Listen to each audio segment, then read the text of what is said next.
Pour moi, écrire, au fond, c'est saisir ce qui me traverse, mais en ayant la conscience que je ne suis pas seule à être traversée par ces choses.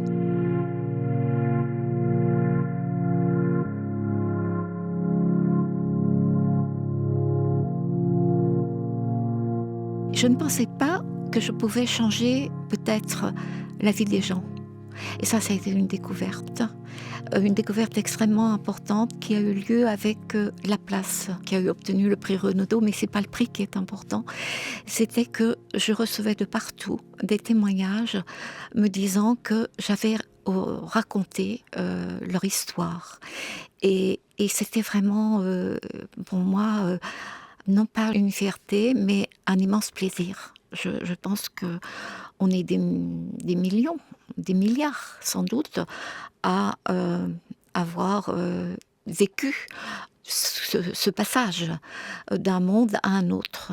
Ce passage, voilà, d'avoir eu des parents qui n'étaient pas du tout acculturés de la culture dominante, veux-je dire, et de se trouver changer en fait de place, voilà, ou changer de classe sociale. Et c'est ça que j'ai dit avec, je pense, sans romanesque, de façon, je ne veux pas dire plate, hein, mais de façon rigoureusement factuelle, d'une certaine manière. Et une écriture qui soit une écriture de la réalité. Donc de gommer tout ce qui pouvait être jugement aussi. Et donc il y a eu, c'est comme si c'était simplement, peut-être ai-je fourni un miroir. C'est ça. D'où le fait que ce livre a été traduit dans beaucoup de langues et se retrouve aussi bien au Japon qu'en Grèce, Espagne, voilà.